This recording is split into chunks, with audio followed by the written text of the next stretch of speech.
Hi everyone, so today's look is a take on a classic smoky eye. This look is intended for a bridal look. I was requested to do a classic silver and black smoky eye basically for a wedding. So what it is just silver, black, some neutrals are thrown in. I tried to soften it and make sure that it was perfect and camera ready. Yeah, don't be afraid to wear a smoky eye if the bride doesn't mind to a wedding, because they look very beautiful on camera. There's a way to do them so that the eyes don't look overly dark or anything like that. And yeah, and I just kept the rest of the face really fresh and nude and healthy and glowy so that the pictures look really elegant and timeless. So thanks for watching. I hope you enjoy. Alright, so to get started, I've already placed concealer under my eyebrows, just the Too Faced Absolutely Flawless Concealer in Perfect Nude. I'm going to take the Too Faced Shadow Insurance in Candlelight, and we're just going to put some of that on the eyelid. Oops, I put on too much, so I'm just going to share it with the other eye. So I'm just going to tap that on from lid to brow bone.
I'm just going to take a little bit of this dark peach for some depth, and we're just going to go into the crease. The dark peach is great if you have slightly darker skin. You can use that one as an all over lid or all over brow color.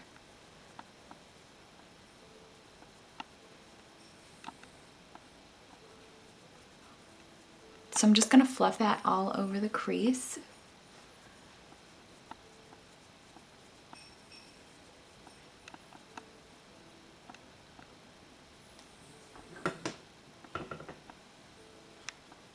I'm sorry to be using two palettes in this look, but I personally don't happen to have a silver in the Wet n Wild I Love Matte palette, so typically you can get great deals on Wet n Wild though. Buy one, get one free, buy one, get one 50% off. So it's still a deal in a way. Now I'm going to be taking the Don't Steal My Thunder palette, and we are going to go into the Eyelid shade. This is a permanent, easy to find palette. So we're just going to brush that all over the lid, using a blender brush just to keep the look very gentle.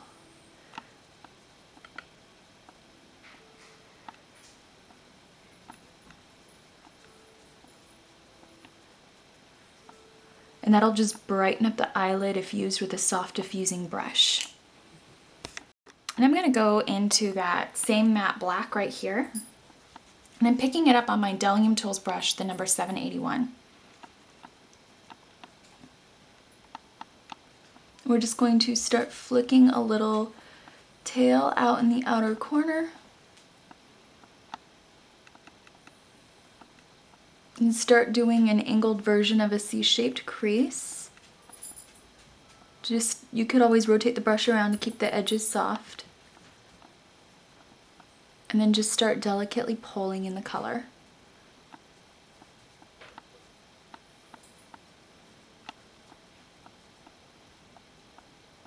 And then I'm just going to use little rotating circle motions with that same brush. And the Delium Tools brushes are reasonably affordable. They're fairly similar to Eco Tools. I just think that these are better constructed. And we're just going to use little rotating motions. I'm going to use a little bit of that matte peach and that matte brown, and we're going to go into the peach and a little bit into the brown. And we're just going to blend out the crease.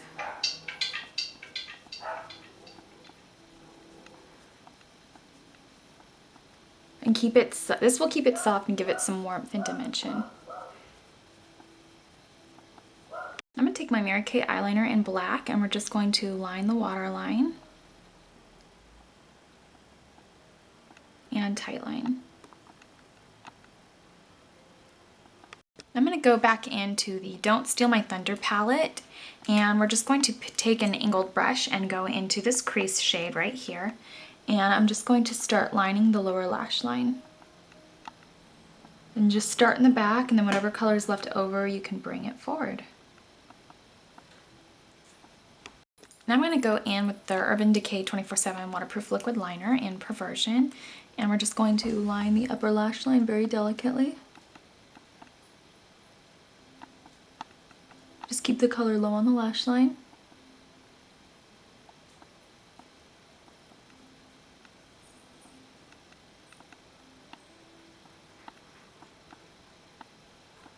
And then just go all over the eye shape with a very thin line. I'm going to take the Youngblood Mineral Lengthening Mascara in Blackout, and you could use any mascara you want. I'm just going to take one that really lengthens the lashes to put the whole look together. And then for foundation, I applied the Mary Kay Timewise Luminous. It's a pretty good dupe of the NARS Sheer Glow. And what I like about it is that it is always dewy, but never greasy, never too shiny. It's oil-free, has buildable coverage, good for sensitive skin. I think it would also be nice in bridal pictures for that matter. I've taken pictures with it, and it practically makes you look airbrushed. So I just stipple it in using a flat top brush just to get a nice, healthy, dewy glow. I'm going to take the Collection 2000 Illuminating Light Diffusing Concealer, and I'm going to put that underneath my eyes or around my eyes like so. And then you could just buff that in with a finger or the same stippling brush. I like to use the same stippling brush because it'll let the foundation and the Collection 2000 or whatever concealer you're using to sort of go under your eyes really well. Just blend right in without giving you the reverse raccoon eyes.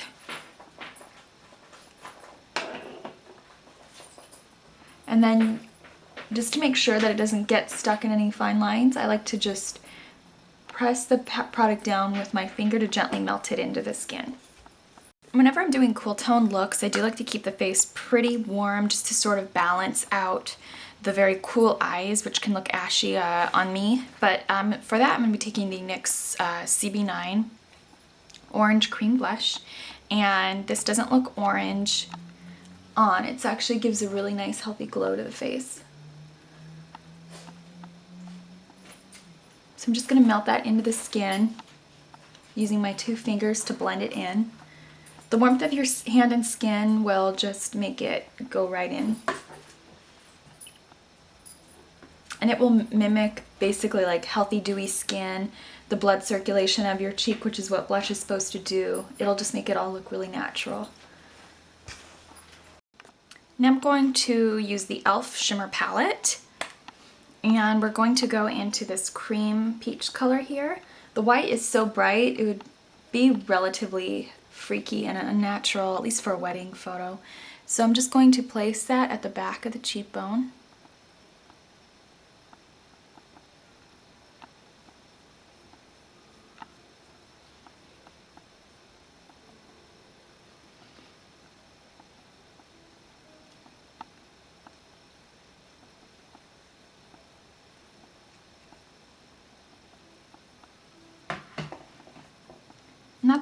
Not that the Luminous foundation needs this much glow, but it looks really, the shimmer palette looks really great in pictures.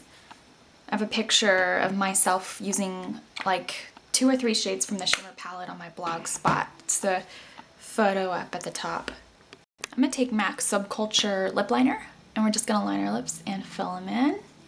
Just a nice neutral bronze shade. It does not have to be from MAC.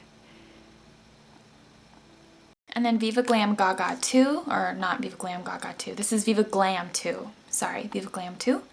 And we're just gonna go ahead and put that on.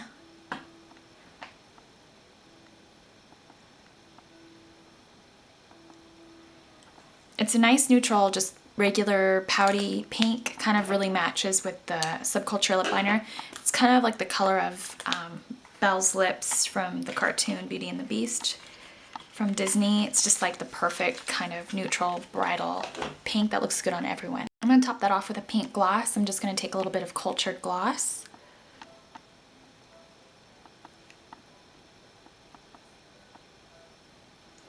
And that completes the look. I hope that you enjoyed it, and thanks so much for watching.